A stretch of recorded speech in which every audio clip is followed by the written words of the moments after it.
Good morning, boys. I am Mrs. Sunita Priya. Let us learn the fifth lesson, A Quest for Freedom, from your English literature reader. Children, what did India celebrate last month on August 15th? Yes, Independence Day. Why do we celebrate Independence Day? Yes, because India got independence from Britishers. Who played an important role in getting independence to India? Yes, so many freedom fighters. And among those, the important one was Mahatma Gandhi. Do you know any other freedom fighter who fought to get independence to their country? Yes, it's Nelson Mandela. Let us know about him.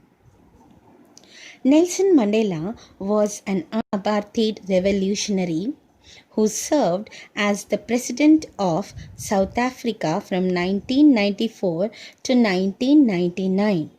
He was the first democratic leader of the country, chosen in an election where the non-whites voted for the first time. He joined the African National Congress in 1943. He was imprisoned for 27 years for his opposition to the authorities who enforced the apartheid. Mandela was awarded the Nobel Peace Prize in 1993 for his relentless struggle to end apartheid and racial segregation in South Africa.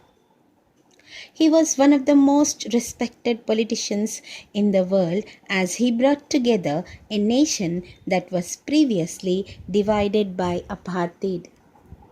So, boys, turn to page number 35 from your English literature reader. Now, this lesson is an excerpt from Mandela's autobiography, A Long Walk to Freedom. Let us start reading. In 1948, an oppressive chapter in the history of South Africa unfolded when new apartheid laws were introduced to maintain white supremacy over non-white people. Every non-white person was forcibly moved to isolated, poverty-ridden areas, required permission to travel, not allowed to vote or to marry whites, and barred from owning land.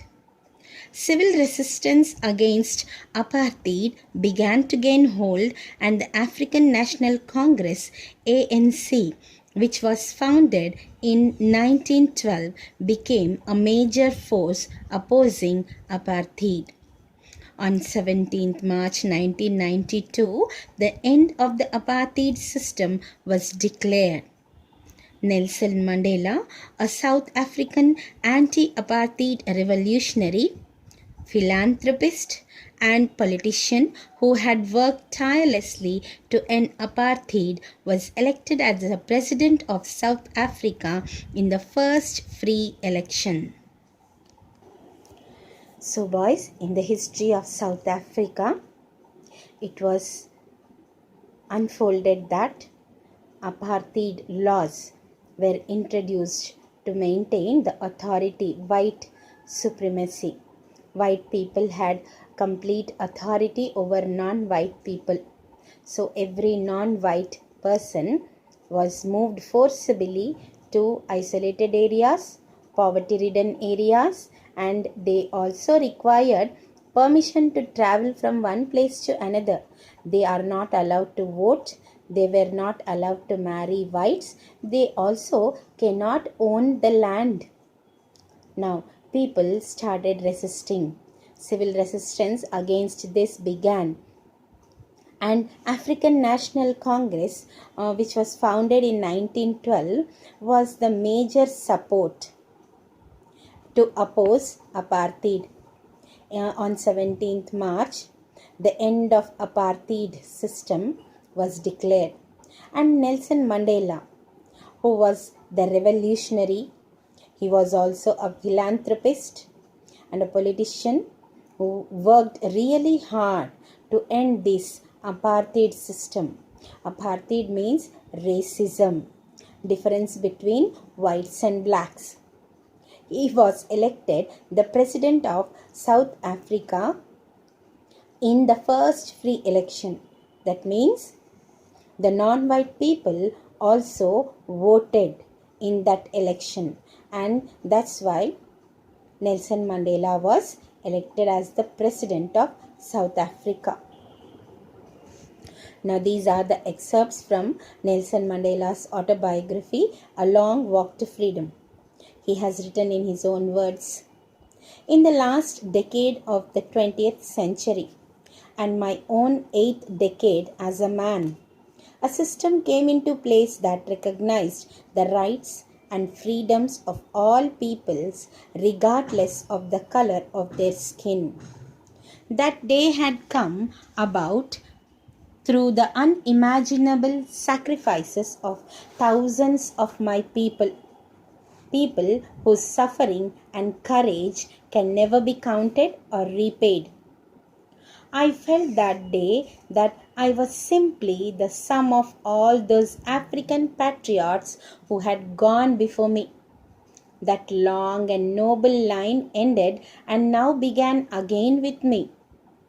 I was pained that I was not able to thank them and that they were not able to see what their sacrifices had wrought." Now Nelson Mandela tries to talk, and he says that in the last 100 years, decade means 100 years of the 20th century, and he was the 8th man of that whole decade. A system came into existence which recognized the rights and freedom of people regardless of the color of their skin. And this came only because of unimaginable sacrifices of thousands of my people, he says. My people means non-white people whose sufferings and courage cannot be counted and cannot be repaid back also. And he felt that he was the sum of all those African patriots who had died for their own country. He was the result. Sum means he was the result of all those people, African people. Patriot means love, one's love for their own country. So those people have died for their country, and Nelson Mandela says he is the result of those people's sacrifice, and he calls them as noble people. He says that long line, that noble line ended. They died. It stopped, and then it began again with him. And he says that he is really very much troubled and he is very much in pain because he could not thank them. And those people who had sacrificed for their country did not see what their sacrifices had created. The policy of apartheid created a deep and lasting wound on my country and my people. All of us will spend many years, if not generations, recovering from that profound hurt. But the decades of oppression and brutality had another unintended effect, and that was that it produced men of such extraordinary courage, wisdom, and generosity that their like may never be known again. Perhaps it requires such depth of oppression to create such heights of character. He also says that this apartheid has created a very deep and lasting wound, long time hurt on the country and the people who lived in that country. And he says that it will last for generations to recover from that great hurt. Profound means great or intense hurt. But the decades of, he also says that, but the decades of oppression means unjust treatment. and the brutality produced men with extraordinary courage and wisdom and generosity that never again came into any person. This oppression and brutality has created extraordinary courage in people. It produced such people with extraordinary courage, wisdom. Perhaps he also says that perhaps it may be this depth of oppression is required to create such great character. Boys, let us continue in the next video.